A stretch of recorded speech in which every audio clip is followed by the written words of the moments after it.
성경의 진수 읽은 저의 책 제15장 신앙의 성장 단계 103페이지입니다. 103페이지 나가도록 그렇게 하겠습니다. 신앙이 성장하는 데는 몇 가지 단계를 거칩니다. 아이가 태어나면 태어나자마자 아담과 하와 같이 말을 하고 걷고 뛰는 일을 할 수 있는 게 아닙니다. 그렇죠. 모든 사람들은 태어나면 어쨌든 간에 거치는 단계가 있습니다. 아이가 태어나면 그 아이가 갑자기 성장해서 아이가 어른이 됐더라. 이런 경우는 아마 없습니다. 근데 유사일에 역사일에 딱 한 분이 있어요. 누구냐면 아담과 하와입니다. 아담과 하와는 그분들은 태어나자마자 자녀를 임신할 수 있었습니다. 하나님이 창조하심으로 말미암아 이렇게 어른으로 창조를 받았기 때문에 유아기적 단계를 거치지 않고 그냥 청년으로 이렇게 창조를 받아서 그들은 이런 단계를 거치지 않고 장성한 어른이 이렇게 됐습니다. 그러나 대부분의 모든 사람들은 그런 사람들이 그 이후에는 아담과 하와 같은 사람이 없어요. 어거스틴은 뭐라고 이야기를 하냐면 성경을 구약 성경을 네 가지로 이렇게 나누는데 유아기로 이렇게 유아기, 소년기, 사춘기, 청년기 이렇게 나눕니다. 그래서 유아기는 언제부터냐? 아담으로부터 홍수까지 이때는 유아기다 이렇게 이야기하는데 왜 유아기냐? 유아기 때는 기억나는 게 없어요. 그렇죠. 거의 다 기억이 나지 않습니다. 아예 기억이 거의 다가 아니라 아예 기억이 나지 않죠. 그게 유아기입니다.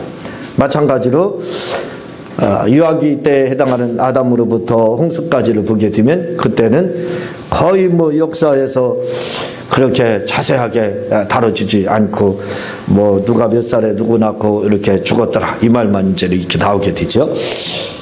그래서 이 유아기가 있다 이렇게 이야기를 하고 있습니다. 우리가 사람의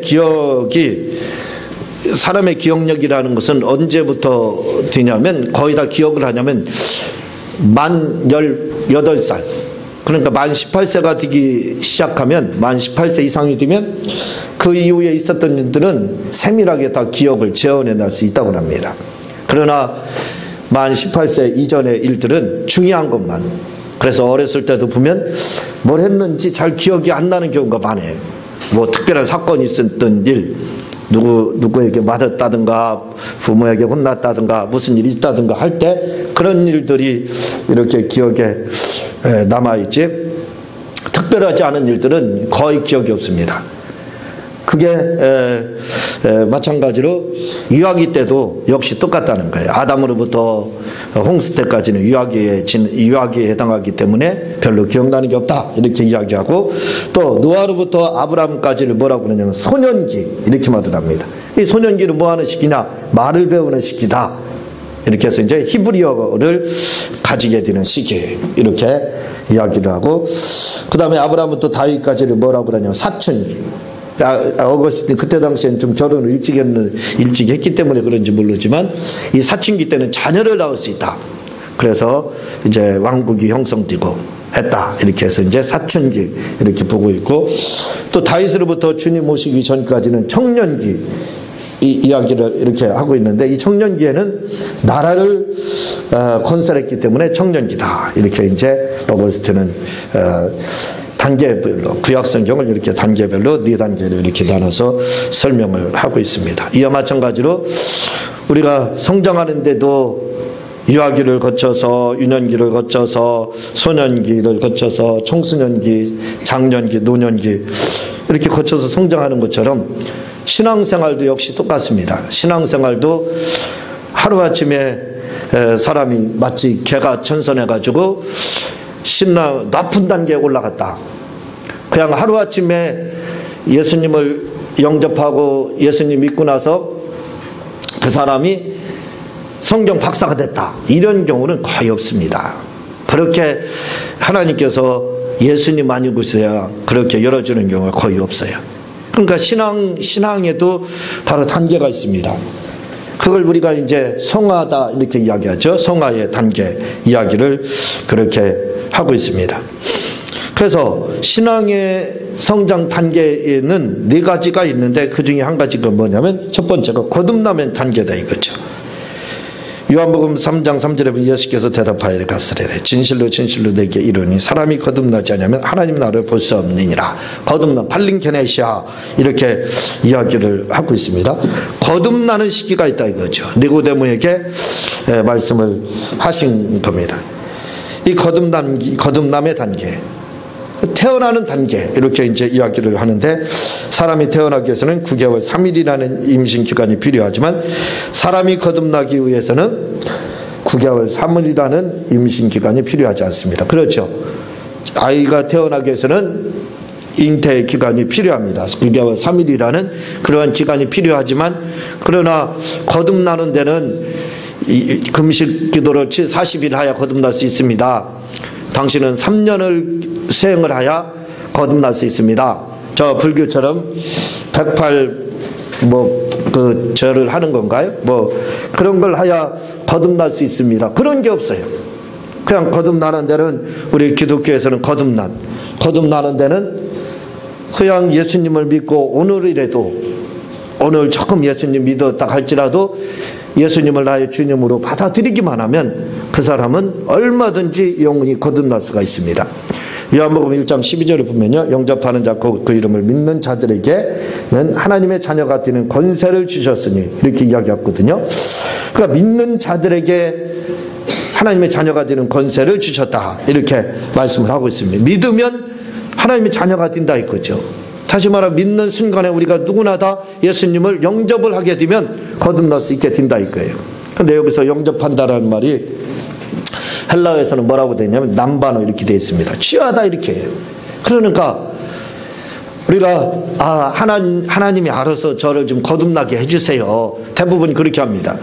하나님이 나를 어떻게 만지셔가지고 나를 사람 만들고 또 나를 거듭나게 하셔서 나는 싫은데, 나는 예수님 믿기 싫은데 강제로 예수님이 믿게 해가지고 하나님의 자녀가 돼요. 물론 그런 사람도 개중에 있습니다. 그러나 저는 지금 보편적인 것을 말씀을 드린다 이거죠. 그것은 뭐냐면 거듭나는 방법은 간단합니다. 그건 뭐냐면 예수님을 주님으로 영접하는 거예요. 그걸 남바누라고 되어 있습니다. 이 남바누라는 말은 무슨 뜻으로 되냐면 취하다 이거예요. 내가 뭔가를 있을 때 내가 가서 취하는 거, 잡아채는 겁니다. 그러니까 믿음이라는 게 뭐냐 할 때, 믿음이라는 것은 뭐냐면 바로 남바누를 의미하고 있어요. 믿음으로 구원받는다 라는 말은 뭐냐면 영접한다라는 뜻을 가지고 있는데, 그건 뭐냐면 바로 이렇게 취하는 것, 예수님의 이름을, 예수님을 나의 주님으로 내가 붙드는 것을 말을 하고 있습니다. 그렇게 하게 되면 바로 우리가 거듭나게 되는 거예요. 니고데모는 요한복음 3장 4절에 니고데모가 가로되 사람이 늙으면 어떻게 날 수 있삼나이까? 두 번째, 모태에 들어갔다가 날 수 있삼나이까? 이렇게 물어보는데 그런 것이 아니에요. 예수님을 영접하면 바로 누구나 다 하나님의 자녀가 되는 이러한 권리, 자격을 주어진다 이렇게 이야기하겠습니다. 너무 쉬운 거예요. 예수님을 주님으로 영접하는 것은 너무나도, 거듭나는 건 너무나도 쉽습니다. 저는 거듭나기 위해서 얼마나 애를 썼는지 몰라요. 어떤 분들은 거듭나려면 회개해야 된다. 회개해서 제사함 받아야 당신 거듭날 수 있다. 이렇게 제가 지도를 받았습니다. 그래서 고등학교 2학년 때 3월달에 예수님을 믿기 시작했는데요.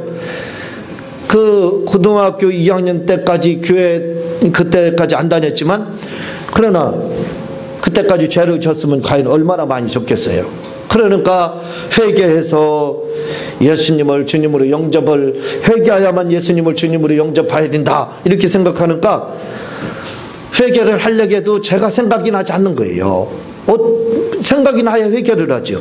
그래서 제가 예수님을 주님으로 영접하고 예수님이 나의 주님입니다 그래서 영혼의 거듭남을 체험하는데요, 2년이 걸렸습니다. 만 2년이 넘었어요. 2년이 넘게 어떻게 해야 거듭납니까? 그래서 여러분들은 그런 고민이 없는 것이 저는 사실은 잘 이해가 안 될 때가 많아요.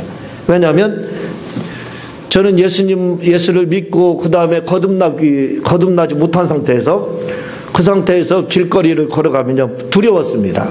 뭐가 두려웠냐면 이렇게 걸어가다 자전거 때 치이든지 아니면 차에 치여가지고 죽으면 나 지옥 가는데 어떻게 하나. 그것 때문에 걷는 것도 얼마나 조심스러웠는지 몰라요.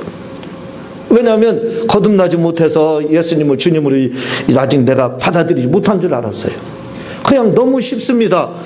취하면 된다. 네가 뭘 주면은 손으로 취하는 것처럼 그냥 네가 예수님을 나의 주님으로 인정하면 됩니다. 그렇게 그냥 예수의 이름을 받아들이면 됩니다 하고 가르쳤으면 얼마나 좋아요. 이미 예수님이 우리의 원죄를 사했다고 되어 있습니다. 원죄 자범죄를 다 사했어요. 그러니까 믿는 자체가 뭐가 되냐면 원죄 자범죄를 사함받는 거예요. 그게 바로 회개입니다. 그러니까 구원받기 위한 회개는 따로 필요가 없어요. 만약에 따로 다른 것이 공로가 필요하다, 회개라는 것이 필요하다 그러면 그것이 뭐가 되면 공로가 됩니다. 예수님의 보혈을 의지하는 것이 아니에요. 그게 하나의 공로가 되는 거예요. 그러나 성경은 예수님의 그 보혈의 그 공로를 믿기만 하면 된다고 했습니다. 근데 우리는 거기다가 회개를 하야 당신의 원죄와 자범죄가 사함을 받고 구원을 받습니다. 이렇게 이야기해요. 저는 그렇게 배웠습니다. 여러분들은 어떻게 배웠는지 모르지만. 그래서 회개하려고 얼마나 노력을 했는지 몰라요. 부흥회를 쫓아다니면서 회개하라고 하면 또 회개하고 또 회개하고 그래도 시원하지가 않습니다. 왜냐하면 눈물을 흘리면서 좀 회개를 하더니 눈물이 안 나오는 거예요. 그러니까 회개되지 않은 것 같았어요. 얼마나 고통스러웠는지 모릅니다. 제가 그런 상태에서 신앙생활을 하고 재수를 했었는데 그때는 학력구사였어요. 학력구사 보기 10일 전에 교회에서 부흥회가 있다고 하는 겁니다. 그때 성결교회 목사님이 오셔서 설교를 하시는데 제가 그때 깜짝 놀랐어요. 뭘 놀랐냐면 예수님을 구원을 받는 것이 거듭나는 것이요. 뭐라고 그러냐면 그냥 예수님의 이름을 믿으면 된다는 거예요. 회개할 필요가 없다는 겁니다. 그냥 믿기만 하면 원죄 자범죄 다 사함 받는다는 거예요. 깜짝 놀랐습니다. 그래서 제가 내가 2년 동안 공로만 쌓았군요. 그렇게 하면서 얼마나 후회했는지 모릅니다. 왜 바로 지도하지 않았을까?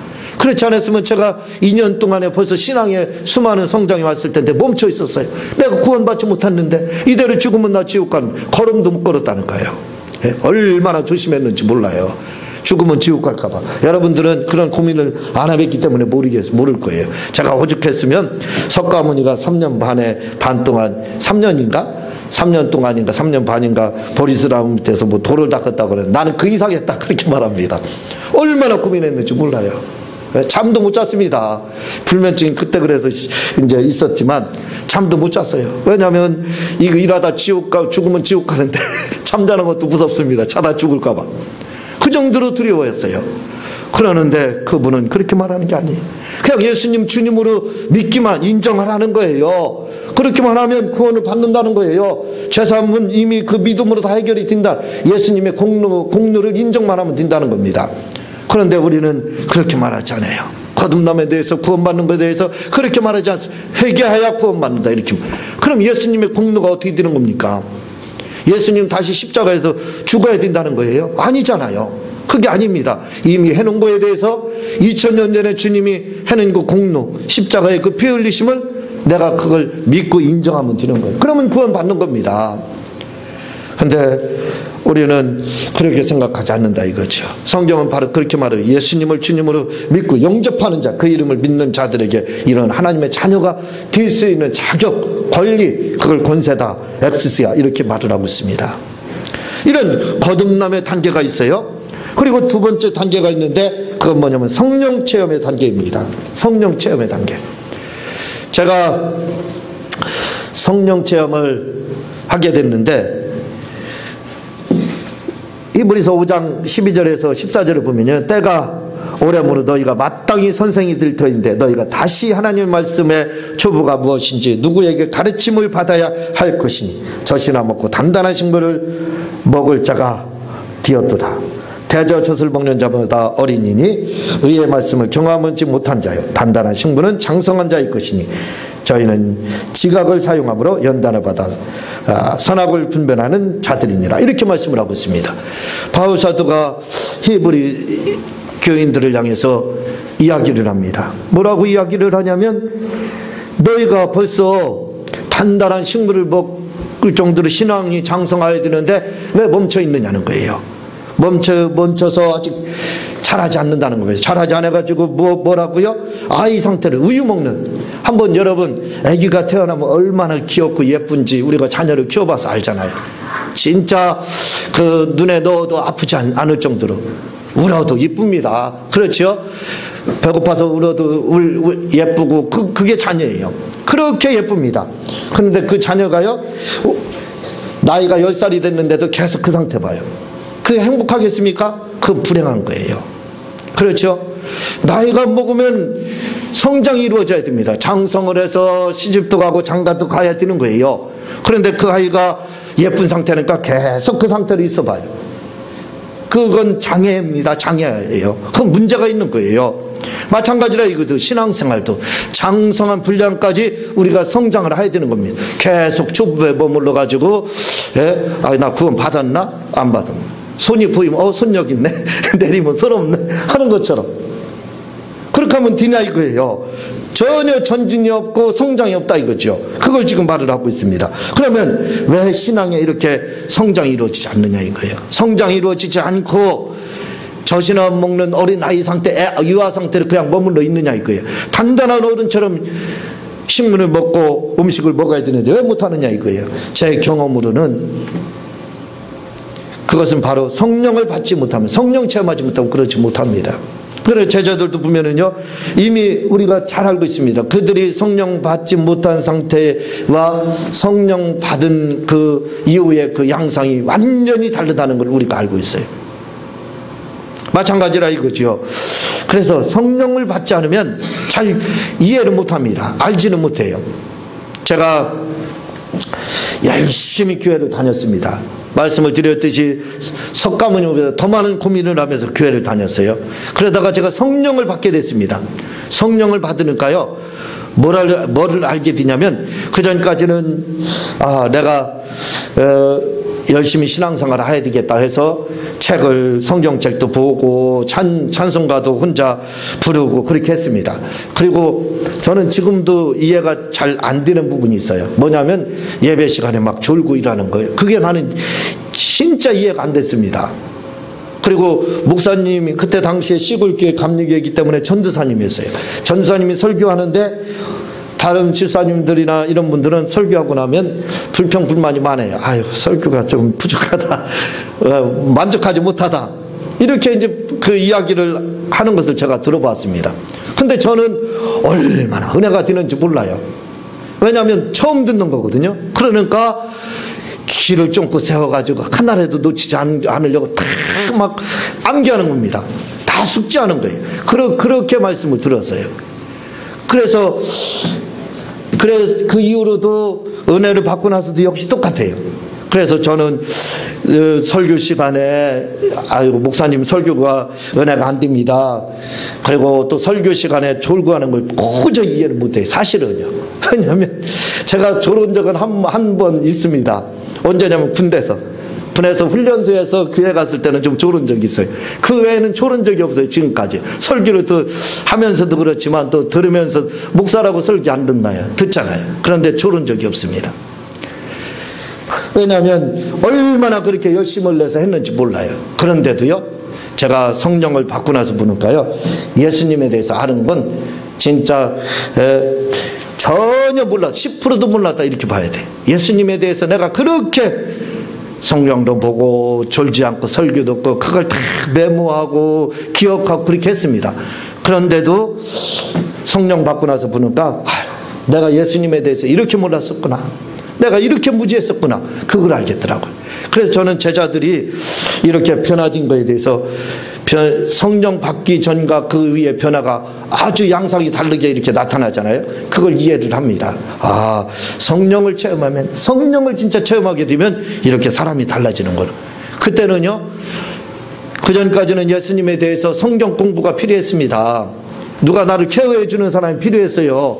좀 예수님에 대해서 예수님이 어떤 분인지 설명을 해주는 분이 있었어야 돼요. 근데 제가 성령을 받고 나서는 예수님에 대해서 누구한테 설명을 드릴 필요가 없습니다. 물론 학문적으로 지식적으로 부족한 건 있죠. 그러나 예수님에 대해서 그냥 그분이 마치 뭐처럼 느껴지냐면 일심동체처럼 딱 느껴져요. 그냥 그분과 나는 하나다, 한 몸이다 하는 것을 느껴져서 그게 딱 느껴집니다. 그러니까 예수님에 대해서 더 이상 예수님이 이런 분입니다, 예수님은 저런 분입니다 하고 설명을 드릴 필요가 없었어요. 그냥 예수님이 자동적으로 알게 됩니다. 그래서 저는 이 성령을 받아야 된다는 것을 확실히 알아요. 그래서 성령 받지 않고 신앙생활하는 사람과 성령 받고 신앙생활하는 사람은 틀립니다. 제 관점에서는 그렇게 생각을 해요. 성령 받고 신앙생활을 하는 사람은 예수님을 알고 하는 거고, 성령 받지 못하고 신앙생활을 하는 것은 다른 사람한테 케어받고 하는 거다, 그렇게 생각을 해요. 그렇게 다릅니다. 그래서 거듭난 사람에게는 그 두 번째로 뭐가 있냐면 성령 체험의 단계가 이렇게 있습니다. 반드시 성령 체험을 해야 된다 이거죠. 그리고 세 번째 단계가 있어요. 그것은 뭐냐면 갈등의 단계. 로마서 7장 15절에 보면 나의 행하는 것을 내가 알지 못하노니 곧 원하는 이것은 행하지 아니하고 도리어 미워하는 그것을 행함이라. 그러면서 로마서 7장 22절에서 23절에 보면요, 내 속사람으로는 하나님의 법을 즐거워하되 내 지체 속에 또 한 다른 법이 내 마음의 법과 싸워 내 지체 속에 있는 제 법 아래 나를 사로잡아 오는 것을 보는도다. 이렇게 바울 사도가 고백하고 있는데 무슨 말씀이냐면 갈등의 단계가 있다 이거죠. 저는 이걸 굉장히 중요시 여깁니다. 이걸 이제 다른 말로 제가 의심의 단계 이렇게 이야기를 하는데, 그래서 로마서 7장 24절에 보면요, 오라 나는 곤고한 사람이다. 이 사망의 몸에서 누가 나를 건져내랴. 이렇게 이제 바울 사도가 고백을 하고 있습니다. 로마서 오라 나는 곤고한 사람이다. 이 곤고한 사람이라는 뜻이 뭐냐, 불쌍한 사람이다 이거예요. 왜냐하면 내가 하나님의 뜻대로 살고 싶지만 그건 마음에서 그걸 원하고 있다 이거죠. 영의 생각은 그걸 원하고 있는데 육의 생각은 그렇지 못하더라 이거죠. 그건 누구나 다 여러분들이 아마 체험을 하게 될 겁니다. 이런 갈등의 단계가 있다는 거예요. 하나님의 뜻대로 살아야 돼. 저는 이것을 이제 다른 걸로 바꿔서 뭐라고 이야기하냐면 의심의 단계 이렇게 말을 해. 사람들은 하나님의 말씀을 그대로 믿어야 됩니다. 그렇죠? 그러나 여러분들이 말씀을 깊게 알기 위해서는 필요한 것이 있어요. 한 단계가 필요한 것이 있습니다. 그것은 뭐냐면 그냥 받아들이는 것도 믿음이 좋아요. 그러나 그냥 받아들인다는 것은 어쩌면 맹목이 될 수가 있습니다. 또 그냥 받아들이게 되면 하나님에 대해서 깊이 알지 못할 수가 있어요. 다시 말하면 깨달음이 부족할 수 있다 이거예요. 그러나 여러분들이 제가 굉장히 좋아하는 게 있습니다. 데카르트의 나는 회의함으로 존재한다. 그게 뭐냐면 다른 말로 하면 그게 나는 의심함으로 존재한다 그 말이거든요. 코기토 이렇게 이야기하는데 의심함으로 존재한다 이런 말인데, 의심하는 단계가 있어야 된다 이거죠. 그런데 의심을 하되 믿지 않기 위해서 의심한다는 것은 말씀을 의심을 하게 되면 의심할 필요가 없습니다. 그러나 여러분들이 말씀에 대해서 좀 더 깊이 알고 싶으면, 알고 싶다 그러면 왜 이런 말씀, 왜 이렇게 말씀이 기록됐을까 하고 묵상을 해볼 필요가 있습니다. 저는 이 묵상하는 것을 바로 의심이다 이렇게 생각을 하거든요. 그러니까 한번 그냥 하나님의 말씀이 이렇게 기록됐으니까 그런가 보다, 예 맞습니다, 그대로 인정합니다. 그것도 굉장히 중요해요. 그러나 여러분들이 말씀을 좀 체계적으로 알고 싶다면 왜 말씀이 이렇게 말을 할까, 거기다 좀 히브리 사상을 좀 한번 여러분들이 가졌으면 좋겠습니다. 히브리 사상이라는 것은 왜라는 거예요. 도대체 왜 이렇게 말씀하셨을까, 이 뜻은 도대체 뭘까 라는 그러한 의심을 갖는 것도, 깨닫기 위한 의심은 필요하다 이거예요. 불신하기 위한 의심이라면 의심하지 마시기 바랍니다. 그러나 여러분들이 깨닫기 위한 그러한 의심이 있다면 그런 의심은 가질만 해요. 왜냐하면 그걸 통해서 신앙의 성장이 이루어집니다. 그래서 그 의심을 하게 되면 네 번째 단계로 가게 돼요. 그게 뭐냐면 해방과 자유를 얻는 단계가 바로 있습니다. 그 곳에 가게 된다 이거죠. 고린도전서 5장 15절을 보면 신령한 자는 모든 것을 판단하나 자기는 아무에게도 판단을 받지 아니하니라 이렇게 이야기하고 있는데, 이 말을 현대인의 성경으로 보게 되면요, 영적인 사람은 모든 것을 제대로 평가하지만 세상 사람들은 그를 제대로 평가하지 못한다 이렇게 이야기하고 있어요. 다시 말하면 영적인 사람들은 뭐든지 다 제대로 평가를 할 수 있습니다. 영감 있는 사람들, 다시 말하면 지혜 있는 사람들은 모든 것을 다 제대로 볼 수가 있어요. 바로 볼 수가 있습니다. 그러나 영적이지 못한 사람들은 그걸 바로 볼 수가 없게 돼요. 그러면 이 영적인 사람이 되는 것, 다시 말하면 이런 지혜자가 될 수 있는 것은 뭐가 어디서부터 되느냐면 바로 의심하는 데서부터 되는 거예요. 그러니까 여러분들이 말씀에 대해서 깊이 알고 싶고 그 말씀을 깊이 이해하고 싶어서 여러분들이 그 말씀에 대해서 의심을 하게 되면 뭐를 갖게 되냐면 그 말씀에 대한 답을 갖게 됩니다. 아, 이 말씀은 바로 이런 말씀이구나, 이런 뜻이구나 하는 것을 알게 돼요. 그것을 하나씩 정립을 하게 되면 바로 지혜자가 되는 거예요. 그러면 모든 것들을 정확하게 이렇게 볼 수 있게 됩니다. 결론적으로 말씀드리면 신앙생활의 노하우인 해방과 자유와 신앙과 삶의 지혜를 갖는 데는 하루아침에 되는 것이 아닙니다. 이는 신앙의 단계를 거쳐야 비로소 고초원적인 신령한 성도가 될 수 있는 것입니다. 우리는 이런 신령한 성도가 되기까지 갈등과 정립이 필요한 것입니다. 이렇게 제가 말씀을 하고 있습니다. 말씀을 드렸듯이 우리가 그냥 신앙생활을 하는데도 바로 훌륭한 그러한 신앙생활을 할 수 있는 게 아닙니다. 거쳐야 될 단계가 있다 이거죠. 이런 단계를 거쳐서 바로 진짜 해방과 자유를 얻는 그러한 단계에 도달할 수 있다는 것을 여러분들이 아시고 많은 그러한 그 정립의 단계, 다시 말하면 의심의 단계, 갈등의 단계를 거치셔서 우리에게 지금 필요한 것은 아마 그게 아닐까 이런 생각 같습니다. 그래서 여러분들이 진짜 말씀을 잘하는 그러한 해방과 자유를 얻는 그러한 단계 누리시기를 주님의 이름으로 부탁을 드립니다. 이 시간 제가 기도하고 주님 가르치는 기도로 마치도록 하겠습니다. 하나님 아버지,